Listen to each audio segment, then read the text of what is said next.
This is the Relevant Podcast.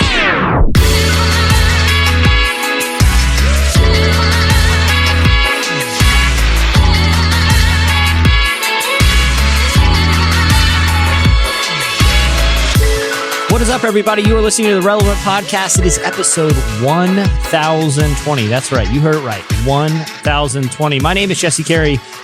Cameron, who normally hosts the show, is still in Israel. So if you listen to the last episode, you'll know pretty much what you're in for this one.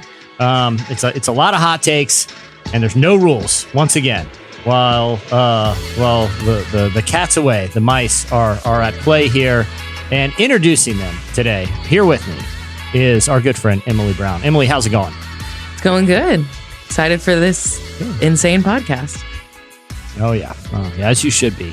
And joining us, as always, our good friend who just released a new single, Derek Minor. Derek, tell us about the song, man. Yo, so I got a song called Pressure that's out, and this song is literally for everybody that likes to work out. So holla at your boy. It's gonna be straight. It got my homeboy Thizzle on it. It got my man Aaron Cole on it. I produced it, I mixed it, I mastered it, and it's the beginning of something very, very special. So you know what I'm saying? Like, just stay tuned. Follow me on Spotify, IG, all that stuff.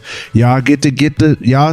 I thought about this. I was like, I feel like the Relevant family knows my sense of humor much better than my fans because I talk so much and we just have fun. You know what I mean? The fans are like, I bet you Derek Minor prays on a cloud in the morning, and I bet you that Derek Minor is just so serious. And it's like, actually, I'm not. So I'm like, I need the Relevant fam to catch on to what we doing. You know what I'm saying? Come holler at your boy. Well, let's do this. Hey, let's hear a clip. Here is a clip of Derek's new single, Pressure. I done came from a lot just to get to the top, like it's a whole lot of pressure, but I'm still applying pressure. Applying pressure like I'm bleeding out. You look at me and see my life and know what he about. It's scary now. You said, you said this is for working out. Like when you were composing this one, were you thinking that person, either running or at the gym just about to get after it, and you just want to make a soundtrack for him, kind of Rocky style? No, actually, I was just talking trash, and I just made the beat and start talking trash on it, and then I said, "Dang, this gotta get you hype." You know what I'm saying? And then I played it for my little sister. She's like, "Oh, I've got to put this on my workout playlist." I was like, "There we go, we nailed it. That's what we're using this for. We're using it for workouts." We need to get a Derek Minor Peloton mix going. I don't know. My wife's super into Peloton. We got it during COVID. We pulled the trigger. I feel like there are a lot of people who bought the Peloton or bought some crazy expensive, overpriced piece of workout equipment when all the gyms and stuff were shutting down. But I'll say this, we've kept on the Peloton. I've tried it a couple times. I find it absolutely miserable. I find it basically torture. There's nothing about it I enjoy, except for the fact is a lot of these Peloton instructors who got way too peppy. I got a little take in a second, but some of them make pretty cool playlists that you can ride along to. Derek, I feel like Pressure. Would you be open to getting on a Peloton mix, or is that not really the vibe you're going for? I just want everybody to know that's listening to the Relevant Podcast right now. Put me on every playlist that exists. I don't care if it's atheist playlist. Put me on that. It don't matter to me. Like, I want to be on every. I want the spins, baby. Spin me in a circle. Like, okay, wait, Derek, I have a question. I've heard this rumor. Can you see, like, when people add a song, like one of your songs to a playlist? Oh, yeah, definitely. It's on Spotify for sure. Okay, because some people have very funny but very, like, oddly specific playlist names. Yeah. And some that are... Yes. And so I've heard that before, and I've always thought that it would be really funny as an artist to see, like, you get added to something so specific. Like, there's one that I really like that I found... And it's just, I think the title of it is like, feeling self-conscious about your windshield wiper. Just a very random one. But it has such a specific vibe. And I do play it when it rains, when I'm driving. And I'm like, I wonder how an artist feels knowing they're on like a windshield wiper speed playlist. Yes. I mean, I'm pulling them up right now. I got, Orange Theory Fitness Epic playlist. So hey, there you go. we got on one, and then I got some joints from different countries that I have no clue what's going on, but I'm just literally and these are my favorite ones. FCA Camp Hype. So it's like you have these people that have like these youth group things, and it's like it's very specific to what's going on. So like let's see, volleyball 100% clean songs. Like these are just the normal playlist, but there's tons of joints all over that. I love that one because somewhere like I'm not picturing like you're on a volleyball mix, right, Derek? Right. So it's probably one of two things, and I'll tell you which one I think it is. A lot of people are probably assuming it's like a high school volleyball team, and in practice they got to get hyped for playing, for hitting that volleyball around. That's plausible and probably likely, but that's not what I hope it is. Right. I hope this is more of a Top Gun type of situation where this is more of shirtless lunchtime beach volleyball, where it doesn't matter you're rocking blue jeans in the 100-degree heat. You're getting oiled up. You're out there with your buds, and you're going to be playing some volleyball. Okay. Top Gun style volleyball. I'm talking, just a lot of high fives, a lot of, slaps on the bottom after a good spike. That's the type of volleyball I'm picturing. Again, who knows what the mix is? I'm just saying it's a volleyball mix. I'm hoping a Top Gun one. Here's another one. Here's some more. I got a couple more. Hold on. Get Jiggy With It is one. Okay. Is rap even good? I hope that's like I'm kind of sad that I'm on that playlist because I'm like, dang. Maybe that's saying it's good. This is the good rap. Yeah. Then this one is Jesus music with a Z in it, but it rattles your car. You feel and a question mark. That one feels a little sacrilegious, but it's okay. Let's keep going. It's wild. Yeah, they got some wild playlists on it. Well, we gotta. I should let people know we have an incredible show. In addition to hearing a preview of Derek's latest single, we also have Kirby and Ryan from Housefires coming up, and we're gonna play some table topics. Before we get to slices, I just want to say one thing to any aspiring Peloton instructors out there. All of them are the same. They try to get you hyped up. They're in great moods. I want a Peloton instructor that mirrors my mood when I'm like, all right, everyone, oh gosh, we're going to do this again. This is going to suck and be terrible. And you're probably woke up early. And when I wake up early, I feel nauseous. I'm not going to lie. This ride is going to be terrible. And I'm going to be a grumpy jerk the whole time because that's how I feel as a rider. I just want one grumpy Peloton instructor who's just telling you like it is. All right, everyone, this is going to feel great. You're going to have a great day. No, this is going to suck. And you're going to be sore all day. And you're going to wish you weren't doing it about 5 minutes into this thing. It's just a little advice for aspiring Peloton instructors. Riding a bike is that intense, bro? It's like that? Dude, well, they crank up the resistance, man. It's more than riding a bike. It really is. It is. I mean, you would think. It's not just like a leisurely stroll. Yeah. It is a form of torture. I mean, it is absolutely painful. But again, just acknowledge it. Don't act like it's fun because it's terrible. Like it should, the instructor's mood should reflect the intensity of the workout, which is just awful. It is just awful. But hey, I'm just some advice anyway out there. All right, that's enough of me ranting about how annoying Peloton instructors are. Next up, slices. It's hard to imagine, hard to believe.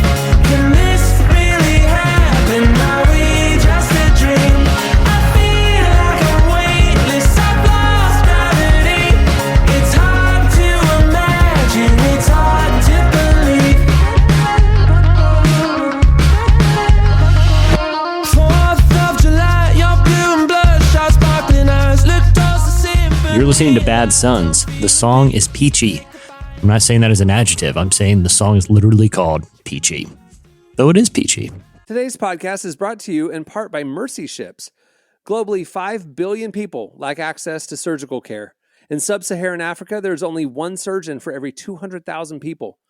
Mercy Ships provides free, life-transforming surgeries for people who have little to no access to medical care. They help the blind see, straighten twisted limbs, remove deadly tumors, treat cleft conditions, and so much more. With state-of-the-art hospital ships, they provide safe surgery to children and adults living with treatable conditions, and it's completely free of charge.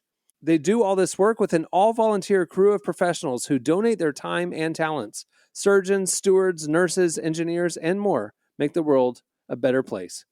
Your donation today provides free, safe surgeries to people in desperate need of help. All gifts are matched, so please donate today at mercyships.org/relevant. Today's podcast is brought to you in part by Tim Tebow's book, Look Again.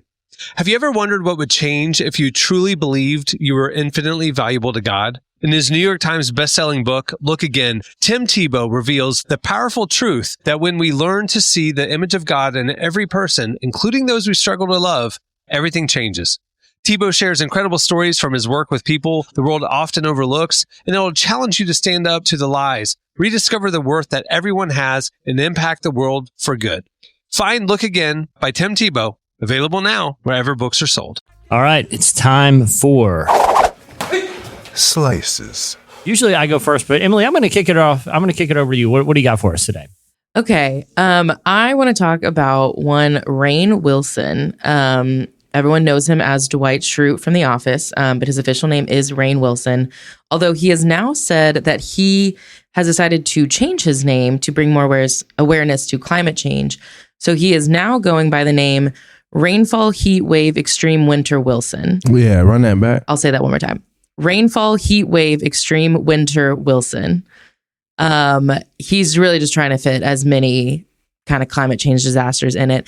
But he announced this on a video last week. He joined with an organization called Arctic Base Camp, and they bring attention to the melting ice caps. And he pointed out that, this sometimes we feel like, the North and South Pole, they're so far away, it's not going to affect us. But climate change affects all of us. The whole, we can't just ignore something because it's on the other side of the world.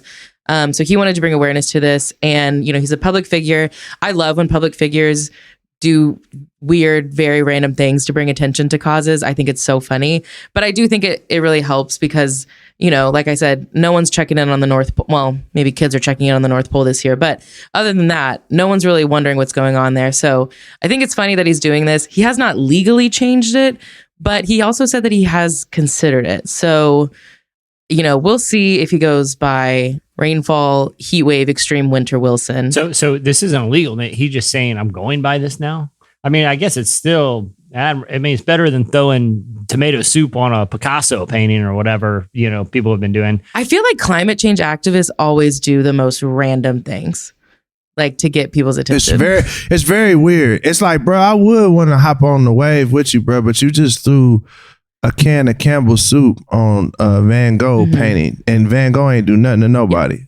So why? And I'm not saying change his name hurts. I think it's, we're talking about it, but at the same time, it's I feel like the climate change thing is something that's we're aware, the awareness stuff. Oh yeah, we're aware. This seems like a real problem. Maybe we should start focusing on solutions instead of just awareness of the problem. Again, I'm not. Listen, it's admirable that he's willing to kind of go out there and do something kind of funny and silly to get the conversation going. But this does seem like an issue that, there's an awareness of, and, hopefully people, I just feel like it'd be great for people to bring awareness to solutions that are actually working, different types of initiatives or just practical steps that the average, or even awareness of policies that we should be advocating for, that we could vote for, or that we should, or different consumption habits that can make a difference. Again, I'm not disparaging anyone for raising awareness about the issue, but it does seem like raising awareness about solutions should be a part of it as well. I was going to say policy issues. Definitely, I'd love to know more about what policy issues can we even vote for to help hold companies accountable, because that's where the change is going to happen. Yeah. Obviously we can recycle and do a lot of personal responsibility, but it's the same thing. I've been working on the We Own Now campaign about closing the wealth gap, and it always comes back to policy. Yeah. There's only so much that personal responsibility can do. It's policy. So thank you, Rainfall, for bringing it to our attention. And I would just encourage, people, especially if you're in the climate advocacy space, to kind of help continue to inform people of how we can make a difference. All right. I had a story I wanted to briefly talk about. This one, Emily, I saw on the site, relevantmagazine.com. about a new video game that is in the works called I Am Jesus Christ. And the game is exactly what it sounds like. It is basically like a role-playing simulation game where you... Hey, hold on. Can you repeat the name of the game again? I Yo, just you want heard to it make right. sure I wasn't... I want to make sure that some... You know, I got headphones on. Sometimes they go I out. Am Jesus Christ. So the game is being developed by the developers Simula M, I think is how you say it, and then a company called Playway, and it's going to be released on Steam coming soon, coming in December. So by the time you hear this, it's, depending on when you're listening, it might be out and you can go play it. In time for Christmas? No. Right in time for Christmas. Now I watched the demo. That they have released, and one of the tech reporters at Vice actually got to play the game and kind of report back on it. Now the demo, which again, if you want to see it, it's over on Relevant Magazine, and it's sort of like, you know, the gameplay is sort of like first person shooter mode. Obviously, he doesn't have a firearm, but you kind of see Jesus's hands. You know what I mean? And you can walk around and.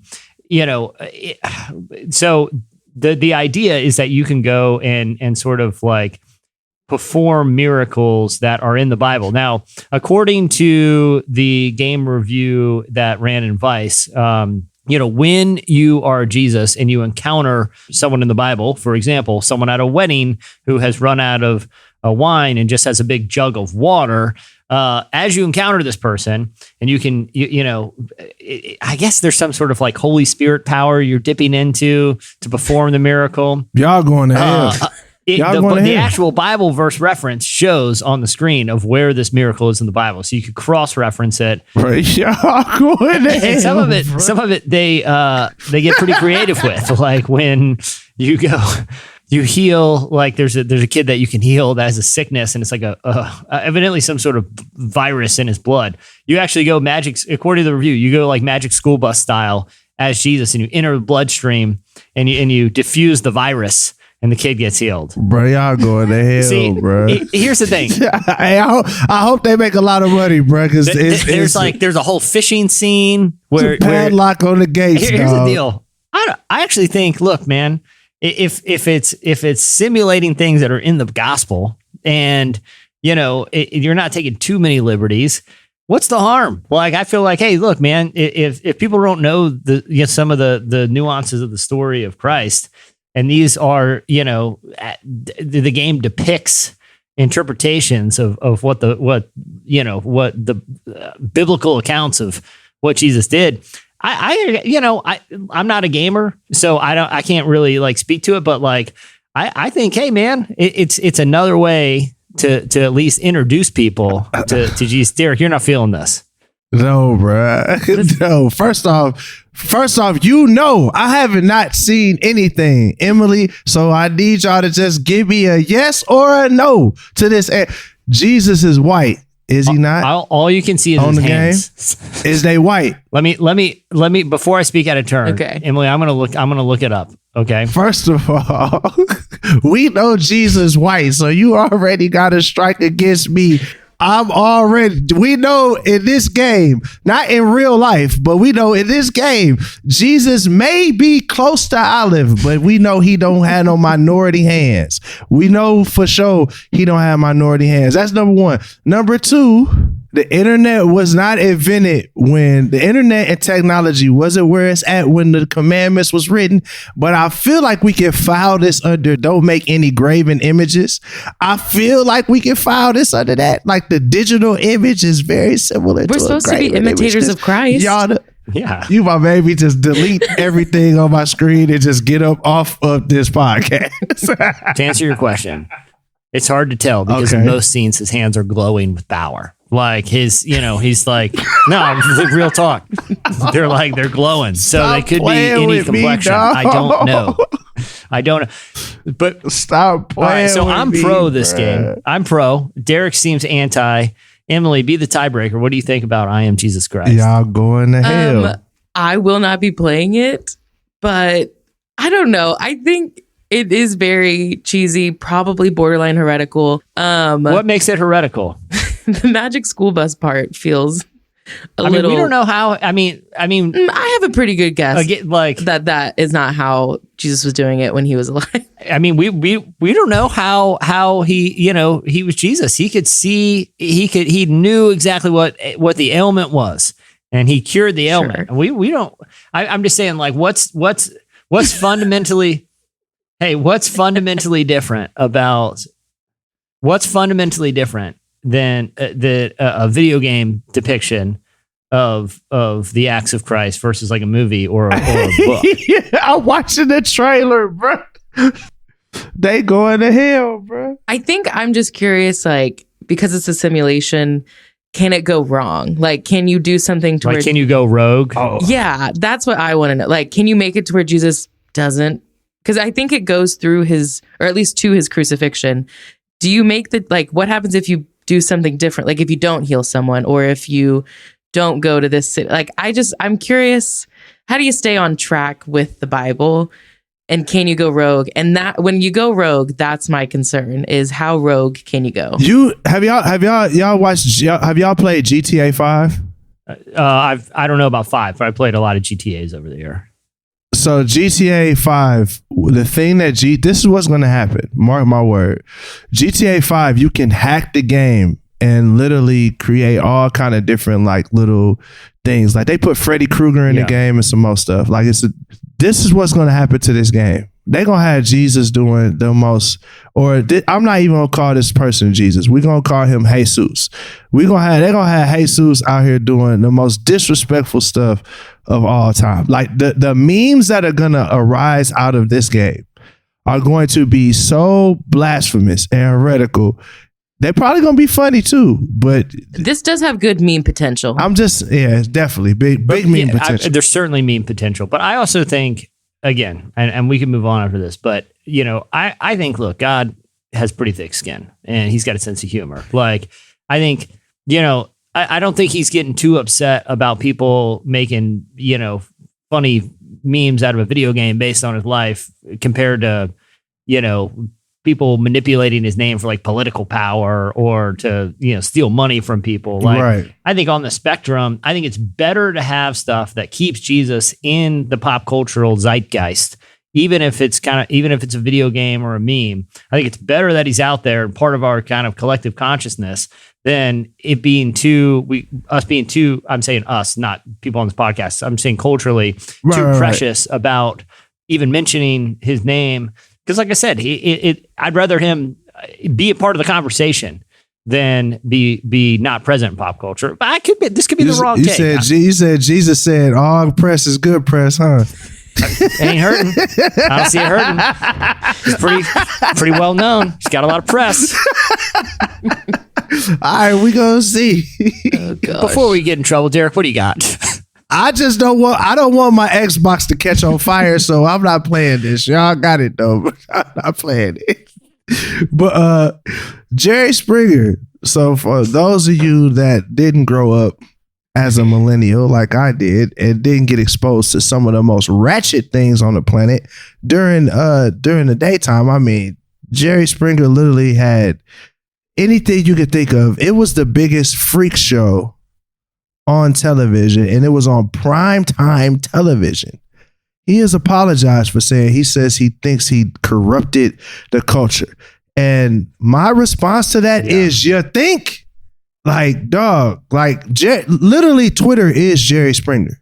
Like that's what social media is, Jerry Springer. Like, so for those of you that didn't get to watch the show, imagine like what you see on social media, but in real time. So rather than someone taking a clip of a fight because somebody found out somebody cheated on somebody, you would just watch it on television, or you would go to the show and watch it in real time where people would just beat each other up. And you'd have like, it got so crazy that even The Bodyguard got his own show Steve, off of Jerry Springer. Like it was such a phenomenon. So after he's made all of his money and in a point of him thinking, probably after spending his $100 millionth, he's like, you know what? I think I might have messed up the culture a little bit. So better late than never. Mr.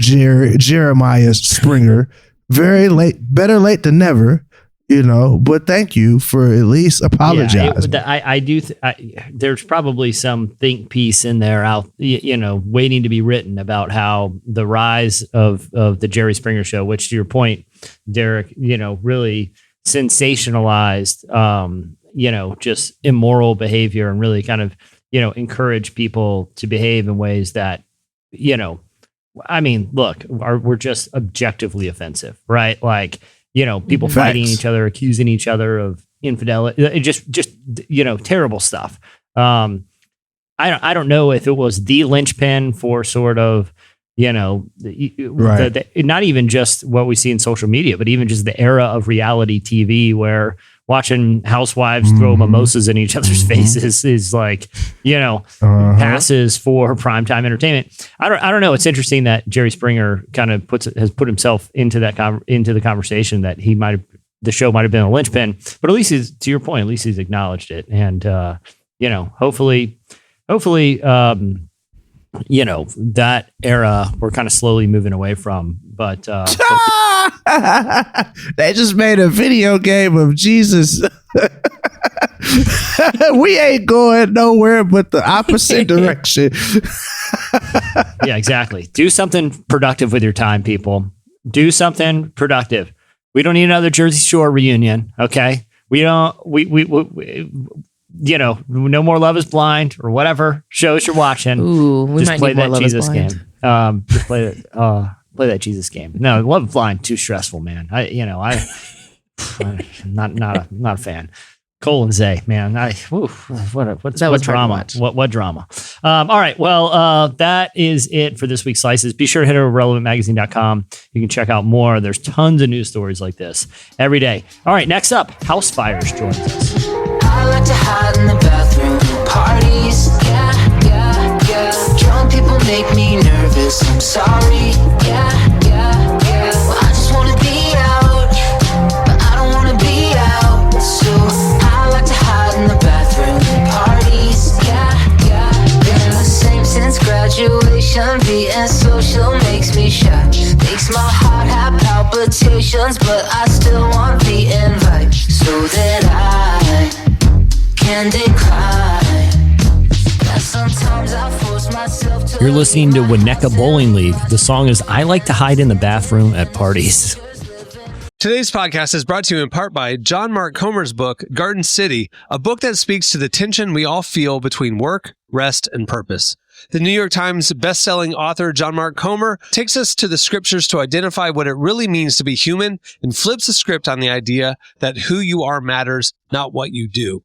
He shows that God created us for meaningful work and meaningful rest. Both matter. This book helps you ask and answer the big questions. Does God care where I work? Is there a direction for my life? So you can discern God's heart for your calling, your rhythms, and the way His Spirit wants to shape every part of your life. If you're longing for purpose and a more grounded way to live, check out the new hardcover edition of Garden City wherever books are sold. Well, today's show is brought to you in part by the new book, God, the Science, the Evidence. We talk a lot about faith, but how often do we talk about science in the same breath? You might be surprised to discover just how deeply the two actually agree. For centuries, science has been used to dismiss the idea of God, but today an intellectual revolution is underway. Modern discoveries in physics, cosmology, and biology are consistently revealing the same truth: creation isn't an accident. That profound reversal is what engineers Michel-Yves Bolloré and Olivier Bonassi investigate in their international bestseller, God, the Science, the Evidence. This book is a rigorous, evidence-based critique of materialism, inviting you to explore over a dozen scientific, philosophical, and historical domains. It shows that what was once seemed impossible, that science could point to a creator, is now supported by a vast and convergent body of evidence. With over 400,000 copies sold in Europe, this book is sparking a global debate. It's thoughtful, fascinating, and a powerful reminder that reason itself affirms the existence of God. Learn more and find out where you can purchase your copy today by visiting godthesciencetheevidence.com. Today's podcast is brought to you in part by Erwin McManus's book, The Barbarian Way. Some books don't just inspire you, they confront you. The Barbarian Way, now celebrating its 20th anniversary, is one of those books. If you felt the pull of God towards something deeper and wilder than the safe, predictable version of faith that we settle for, McManus reminds us that following Jesus was never meant to be tame. It's meant to awaken courage, passion, and purpose God placed inside us. He draws from the wild stories of Abel, Noah, Moses, Rahab, and others to remind us that following God wasn't meant to be tame. Safe faith isn't working. Step into the story God is writing for you. Choose passion, choose boldness, choose the barbarian way. Available now, wherever books are sold. All right, our guests today are Kirby Capel and Rainn Ellis from Housefires. The Worship Collective has been releasing some great new music recently, and they're gearing up to release a brand new album next year. They recently sat down with Emily to discuss how they see worship changing, why they have hope that the church is moving in a more authentic direction, and why it's important for worship to not all sound the same. Amen to that, Housefires. I'm not calling anybody out. I'm just saying I like that. That's a talking point, that they're trying to diversify the sound a little. Here is part of our conversation with Rainn and Kirby from Housefires. Only Jesus, all my days, no greater treasure. Just released Only Jesus, which is so beautiful. It's absolutely been on repeat in at least for my Spotify. So why is that a message that y'all wanted to put out right now? Well, it was kind of written in a way of like, we were at a camp and we were just kind of talking about all the noise going on just in life. And we were just like, hey, let's write the song that we need. And we all kind of needed that declaration of, you know, it's just gotta be Jesus for me. At the end of the day, you can try, you know, subconsciously try different ways of life and control and whatever. And, but like, it has to be Jesus. Like nothing makes sense without it. And, without him and that direction, that aim. And I think somebody even in the right, I forget who it was, but was talking about just the idea of a compass and, you know, we need more songs that direct us to this thing, to this person, the person of Jesus, that everything else just kind of comes together and falls into place once you just have that aim. Kind of like when you're I think somebody even said when you're driving, you don't look at the lines on the road. You like kind of look kind of ahead as far as you can see on the road, and you stay in the lines. And so the song kind of feels that way. It's just like, this is the direction of my life. It's Jesus for me. There's no turning back, and things can go awry. Things can do whatever in life. Anything can happen, but this is only Jesus for me. So that was kind of all of our sentiment. And it felt like this song that we needed. Yeah.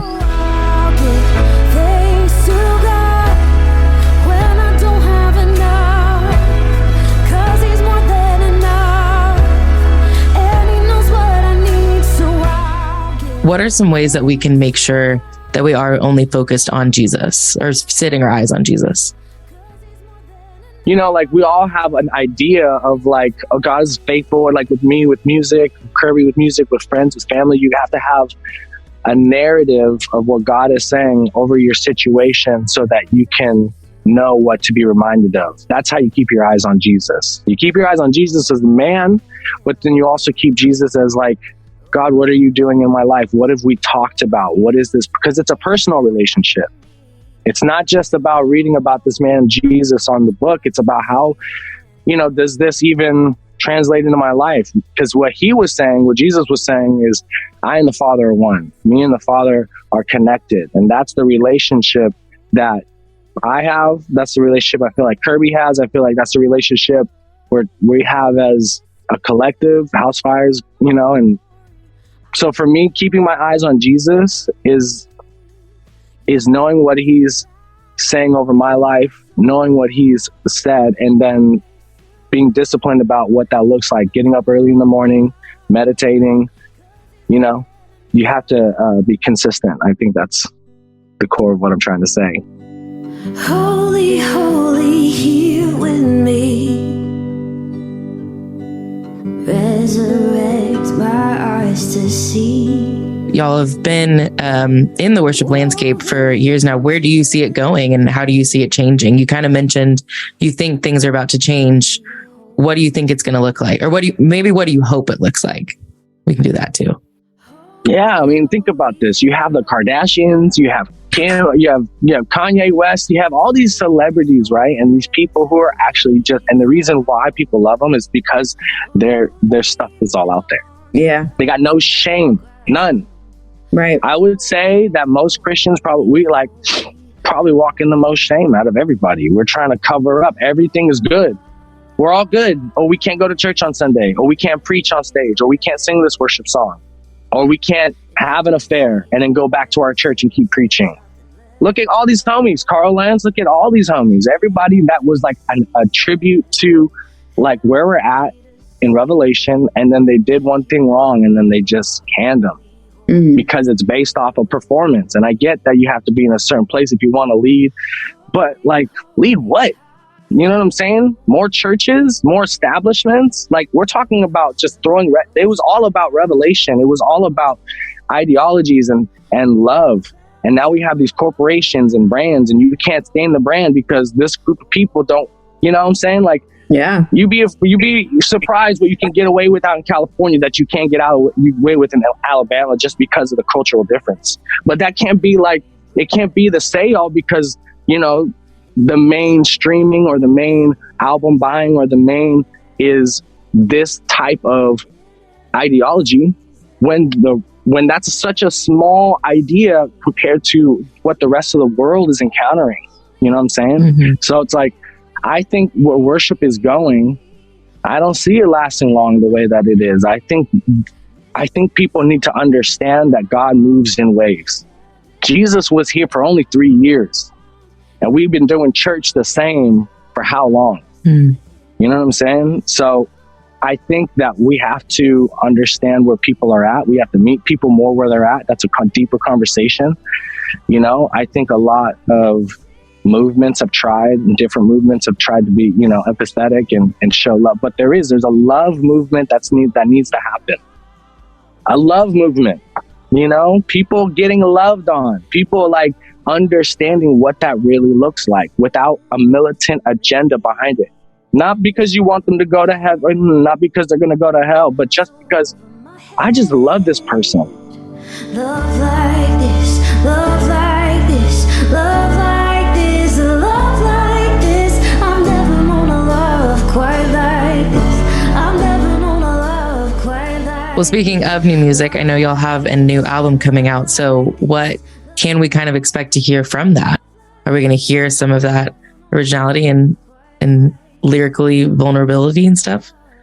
I mean, yeah, I think so in some ways, bits and pieces here and there. I don't know if we knew we were recording an album when we recorded these songs, which is kind of par for the course with Housefires. We kind of never know when we're doing anything substantial, which is the beauty of it, because what you get is what happened. And that kind of posture preserves the moment, you know?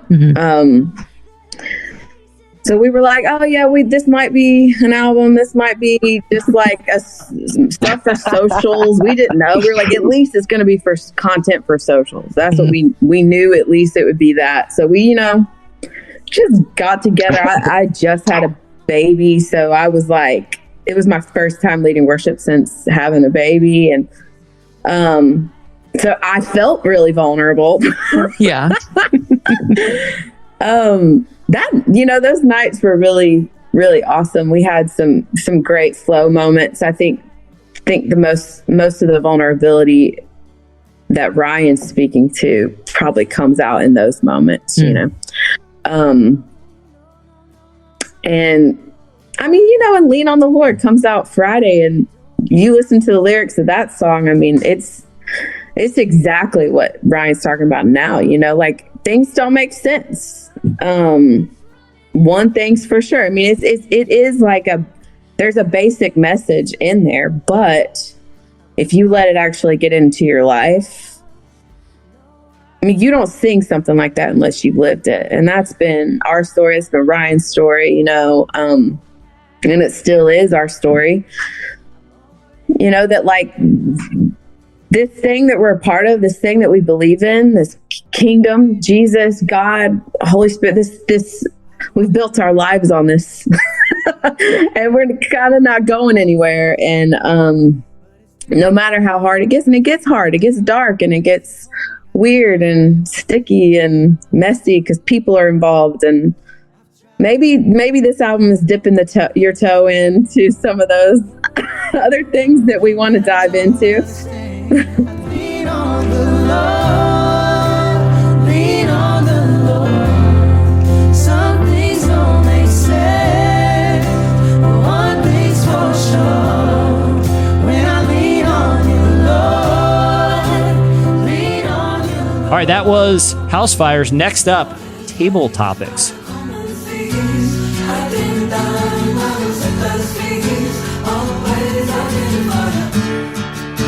I never felt so sure.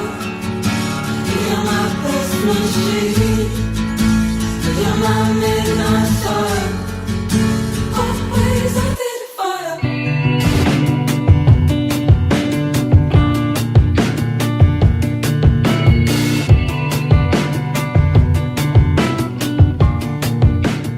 You're listening to Nilia for Yanya. The song is Midnight Sun.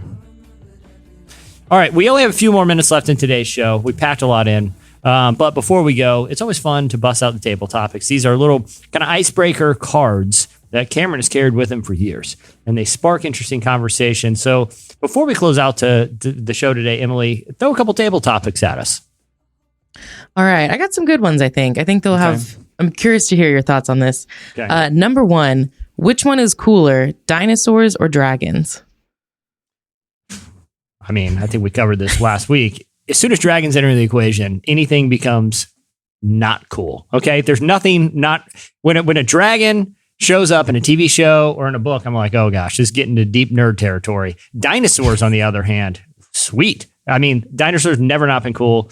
This has never been an easier question. Dinosaurs are awesome. It's dragons. Dragons are dinosaurs that spit fire. Yeah, It's a good point. They're an upgrade on dinosaurs. Next question. Well, so it's like saying wizards are an upgrade on regular people. Yeah, I guess technically. Are but they they're not? Big nerds? Are they not? What's cooler, a regular person or a nerdy wizard? I think we know the answer. I bet you if he turns your head to a goat, you'll think it's the wizard. Again, with the weird Narnia creatures. It's pretty nerdy. It's just nerd territory. All right, Emily, what do you got? All right. Would you rather be the funniest or smartest person in the room, and why? I mean, coming from someone who's usually both, I would say no, not in this room. Obviously, I'm talking about rooms outside it. In this Zoom room, I'm at the bottom of both of those. I would say I think the funnier. Whenever we're hanging out with someone who's super funny, they don't need to be smart, and they can just irritate the smart person. You always have to go funny. Look, if you want to be smarter, you can read a book or look something up. We all have phones in our pockets. We can know whatever we want to know. Like we have collective intelligence now in the form of the internet and our iPhones. Why not be the funny one and keep people entertained? I'm going to go funniest. Derek, what do you think? I'm going smartest because 9 times out of 10, funny people are really, really smart. So Ooh. There you go. I'm gonna go. I'm gonna take the best of both worlds. Okay, fair enough. All right, Emily. Well, what do we got next? If you were left on a deserted island with either your worst enemy or no one at all, which would you choose and why? I mean, why would you want to be on a desert island? I mean, it's just a situation where they're thinking about eating him. They're going to eat the enemy. Like, why else? Why would you want your worst enemy on an island? Yeah, it's got to be nobody, right? Right, Derek? I'd probably say my worst enemy. I feel like we're doing like the Shannon Sharp Skip Bayless thing right now. We're on the opposite ends. But like I honestly would take my worst enemy because I feel like eventually I would win them over to where we would figure out how to work together to get off the island. I'd be like, hey, homie, test out this raft I've been making. Just take it out there. There's a hole in it, sucker. You could trap it too in a very elaborate, funny way. All right, Emily, I think we got time for one more. Okay. Dude, check out this Petty. raft. It's all made of coconuts. I swear it's safe. I swear I tested it. You Petty take it out. Jesse, bro. Take it out past some breakers. All right. What do you got, Emily? Last All right, one. final question. What is the oddest job that you've ever had? I feel like I've ad nauseum gone through my professional history here. Like I said, I worked in the garden department at Big K at one point. I drove a shuttle at one point. I did landscaping. I did power washing. I don't feel like any of them were odd. You know what I mean? Like,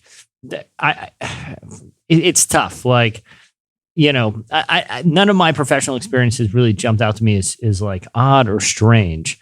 So I don't know. Derek, what do you think? When I first started doing music full time, I was broke and I used to do music reviews for money. So it's like I make like a quarter per music review. So I try to do like 100 music reviews Quarter? in a day. Like a quarter, like 25 cents. And I'd have to listen to it was a website called Slice the Pie. It's still, matter of fact, I go and check and see if the website is still popping. You can still get paid for music reviews today. So that's what I used to do. No, that's not a bad one. I've done paid music reviews before too, but yeah. All right. Well, on that note, that will do it for table topics. Hey, I want to give a big shout out to Ryan and Kirby from Housefires. Thank you guys so much for joining us. And also, hey, if you haven't checked it out already, be sure to check out the Incredible Fall magazine to see conversations with artists like MIA, the cast of The Rings of Power, Tycho, and more. And if you're a Relevant Plus subscriber, make sure you check out our enhanced digital version too. And hey, while you're at the website, check out all the incredible daily content that we're covering at the intersections of faith, life, and culture. And don't forget to sign up for the newsletter and you won't miss anything. On that note, guys, we're going to wrap it up. I'm Jesse Carey. I'm Emily Brown. I'm Derek Miner. All right, everyone. We'll see you next time.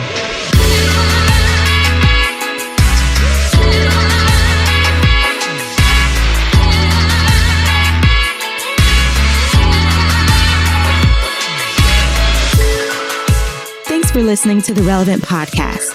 Check out our features, interviews, and news updates every day at relevantmagazine.com. And make sure to follow Relevant on Facebook, Twitter, and Instagram for the latest. For more great podcasts, browse the shows on the Relevant Podcast Network, which you can find at our site. And while you're there, don't miss the all-new era of Relevant Magazine. A new issue releases every other month at relevantmagazine.com.